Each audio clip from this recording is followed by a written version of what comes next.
Wait for it.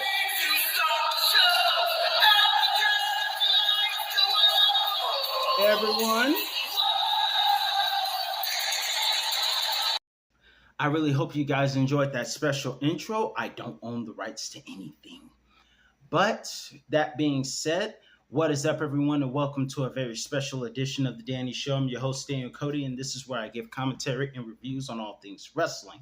And before I get started, I want to say, just 24 hours after my birthday, we celebrate the American Nightmare, the WWE Undisputed Champion himself, the man who finished the story and opened up another one. I'm talking about Cody Rhodes. So, in honor of Cody Rhodes, I have a part 2 of my top 10 favorite Cody Rhodes matches. Let's get started.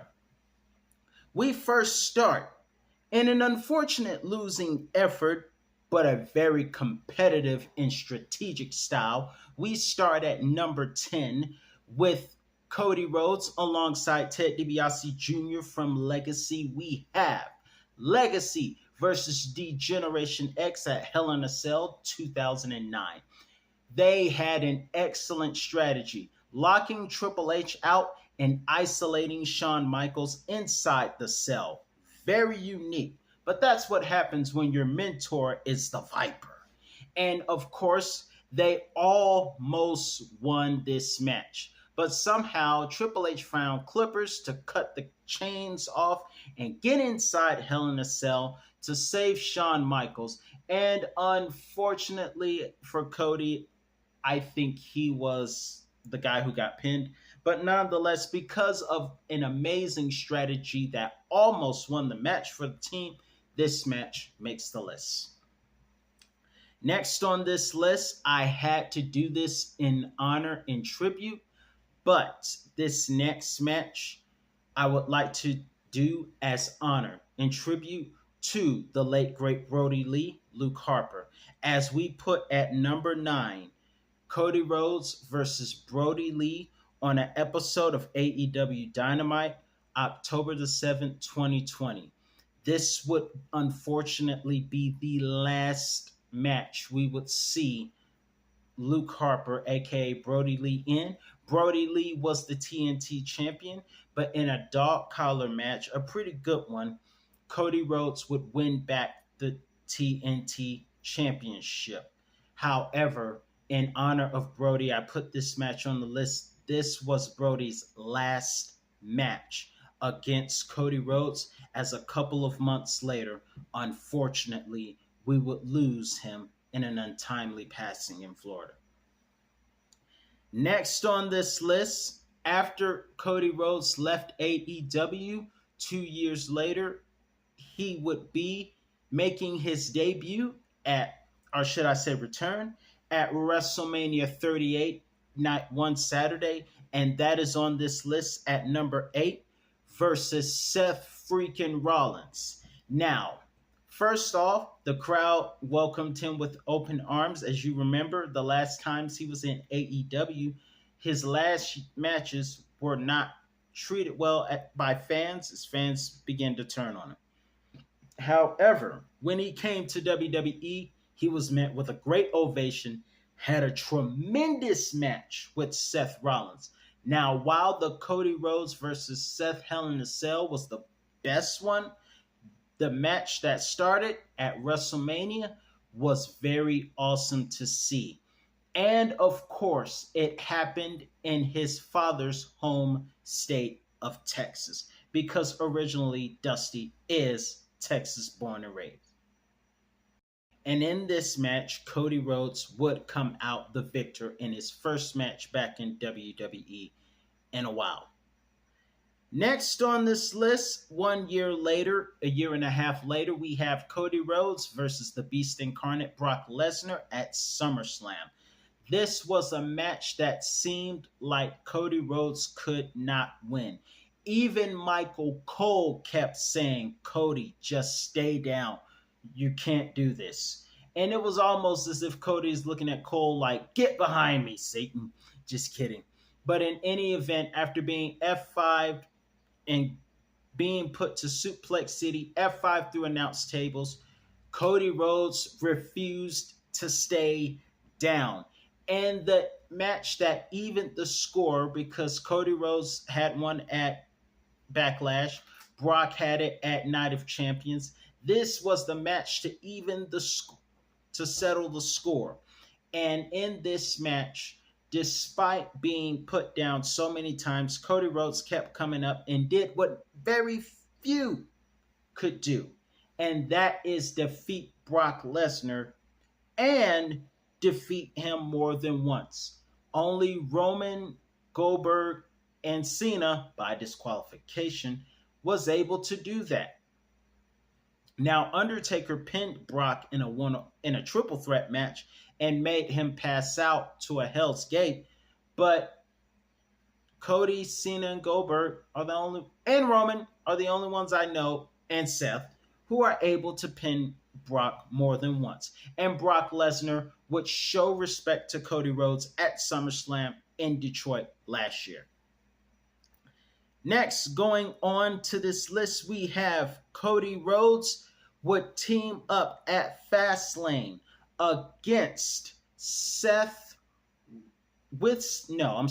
Cody Rhodes at Fastlane last year teamed up with Jey Uso, main event Jey Uso, to defeat the Judgment Day. In fact, one of the cool moves we saw was, as we know, before they split up, the Usos tributed the Dudley Boys with the 1D. One of the highlights of that match is we saw not a 1D, but we would end up seeing a 1D cutter from Jey and Cody Rhodes in one of the highlights of the tag match, as they would win the tag team championships at Fastlane from the unstoppable Judgment Day. It should have happened to Simp 19 Dom, by the way, but it didn't. The 1D cutter. Next on this list at number 5, we have Cody Rhodes defending his WWE Undisputed Universal Championship against Logan Paul at King of the Ring. Now, like we all knew, Logan Paul had brass knuckles. And even Corey was like, USOB. Michael Cole got mad, and Corey had to separate Logan from getting into a fight with Michael Cole. Nonetheless, this was a great match, and even though Logan Paul didn't text and fly at the same time like he did with Roman Reigns, he did do a frog splash just like he did to Roman Reigns, except without texting and doing it. And, of course, Cody Rhodes did a diamond cutter on the announce table, but the table didn't give. Nonetheless, thanks to help from a commentator overseas stopping the brass knucks from being used, Cody Rhodes would take advantage and finish off Logan Paul in a great overseas classic to win the match and retain the WWE Undisputed Championship. Next, at number 4, we have Cody Rhodes in his first ever War Games alongside Jey Uso, Sami Zayn, Seth freaking Rollins, and the returning Randy Orton to face off against Drew McIntyre and the remaining members of the Judgment Day, which unfortunately included Simp 19 Dom. Now, this match, the highlight of this match was the return of Randy Orton, and Cody Rhodes went into a match that his father helped make famous. And it's very fitting that after JD McDonough took a super RKO from Randy Orton, Cody Rhodes would finish the match, and it's fair for Cody to finish it since his father, Dusty Rhodes, helped make the match famous. And of course, the post-match highlight would be CM Punk returning to WWE. Now, moving forward, we have, alongside Seth Rollins, we have a very legendary tag team match with Cody Rhodes and Seth Rollins versus Bloodlines, Roman and The Rock. Speaking of Roman, I need to say my thoughts and my prayers are with Roman Reigns, who has unfortunately lost his father a couple of days ago. So, my sincerest thoughts and condolences with Roman Reigns and the bloodline, as well as the family. But let me tell you how much of a true life good guy Roman Reigns is. Because in the wake of grieving his father's passing, he's out Roman Reigns making wishes and putting smiles on people's faces. When Roman comes back, he is Solo. When he comes back, he's going to be a huge baby face and everyone's going to love him. We do miss Roman on screen, but our thoughts and prayers are with Roman Reigns at this time of grief. And the fact that he's able to make wishes in the midst of everything he's going through shows that he is one mental tough guy. But let's get down to business. Roman Reigns and The Rock would face off against Cody Rhodes and Seth Rollins in an absolute tag classic. The Rock would be the deciding fall over there. He would be the one to pin Cody Rhodes after a rock bottom and the people's elbow. And thus meaning that the next night would be Bloodline Rules, which brings us to number 2, and that is night 2 of Cody Rhodes versus Roman Reigns for the WWE Championship, in a match that we thought the odds would be stacked up against Cody Rhodes and had little chance of finishing his story. We wondered if anyone, maybe MJF or someone, would come to the aid of Cody. But what we had was an amazing match with amazing highlights. It all started with Cody Rhodes coming this close to winning the match again. And guess who showed up? Obviously, Jimmy Uso showed up, interfering on that behalf of Roman Reigns, because as a heel, Roman Reigns would use his bloodline members to help him succeed in matches. And so Jimmy Uso would show up. And then Jey Uso would show up to spear Jimmy from the top of the stage through tables. Then Solo showed up and attacked Cody Rhodes, which, by the way, helped Roman Reigns at the previous year's WrestleMania. However, Solo was met by John Cena, who would give Solo an AA through the announce table. Then John Cena was met by longtime WrestleMania rival, the final boss, The Rock. And then, after a rock bottom, nobody saw this coming, but The Rock was met. Many people thought it was going to be Stone Cold Steve Austin. After all, in Philadelphia, it was Stone Cold who defeated The Rock in their first of 3 WrestleMania encounters. But instead of it being Stone Cold in Philly, it had to be the man who helped make WrestleMania great, and that would be this man, one of my all-time favorites. The Undertaker would show up and chokeslam The Rock, leaving Cody Rhodes alone with Roman, and Cody would finish the match.